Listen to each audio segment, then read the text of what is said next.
네, 오늘은 의사협회 2차 집단휴진 4일째입니다. 정부가 수도권에 한정했던 전공의와 전임의에 대한 진료 복귀 명령을 전국으로 확대했는데요. 서울대병원에 나가 있는 취재기자 연결해 보겠습니다. 김장현 기자.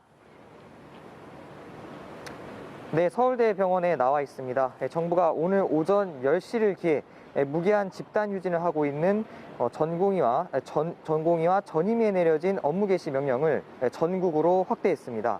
김강희 보건복지부 차관은 그 관계부처 합동 브리핑에서 국민의 생명과 안전을 보호하기 위해 업무 개시 명령을 비수도권까지 확대하는 것은 불가피하다고 설명했습니다.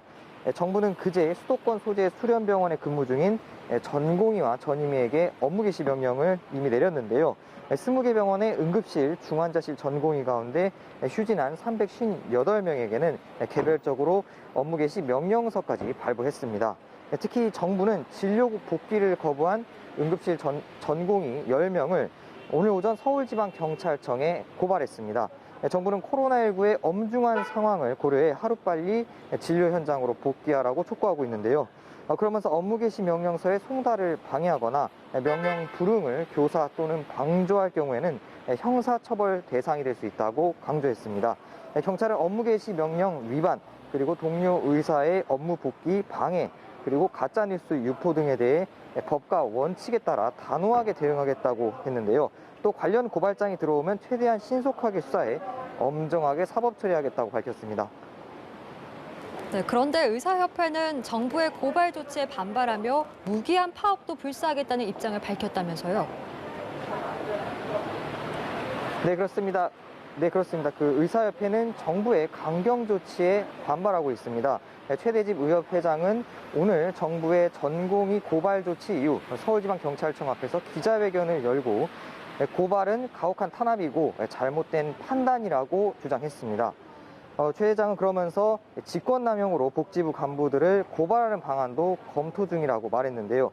최 회장은 추가 파업 여부와 관련해선 오늘 범의료계 4대약 저지 투쟁 특별위원회 회의를 열어 3차 무기한 파업 방안을 논의할 것이라고 밝혔습니다.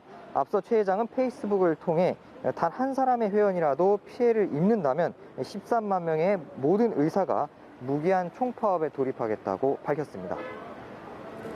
예, 일부 전공의는 진료에 복귀했지만 나머지는 휴진을 계속하고 있다는데 현재 상황도 전해주시죠. 네, 그렇습니다. 정부의 업무 개시 명령이 내려졌지만 이곳 서울대병원을 포함해 전국의 전공의와 전임의의 그 파업은 지금도 계속되고 있습니다. 보건복지부는 어제 낮 12시 기준으로 전국 전공의 수련 기간 200곳 중 165곳을 파악한 결과 전공의 8,800여 명 가운데 70%에 가까운 6천여 명이 근무하지 않았다고 파악했습니다. 전임의는 전체 1,900여 명 가운데 540여 명인 28% 정도가 휴진에 동참했습니다. 하지만 현장 집중조사 이후 80명 가까이가 진료에 복귀했다고 복지부는 밝혔습니다. 나머지 전공의들은 업무 개시 명령에 불응하며 사직서 제출로 맞서고 있는 상황인데요. 전공의협의회는 전공의의 76%가량이 사직 의사를 표시했다고 밝혔습니다. 또 세브란스 병원 응급의학과 소속 전공의 등 일부 병원 전공의들은 사직서를 제출했습니다. 전임의들도 사직을 결의했고 의대생 상당수는 다음 주로 예정된 의사 국가고시를 거부하기로 했습니다. 전공의들은 무기한 집단 휴진을 하고 있고 의협은 오늘로 끝나는 사흘간의 2차 파업 이후 3차 무기한 파업도 불사하겠다는 입장을 보이고 있어 정부와 정면 충돌하는 모습입니다. 전공의와 전임의가 상당수 빠진 대학병원에서는 수술과 외래 진료를 지금 연기하고 있는 상황인데 이번 사태가 장기화하면 환자들의 피해가 커질 것으로 우려됩니다. 지금까지 서울대병원에서 전해드렸습니다.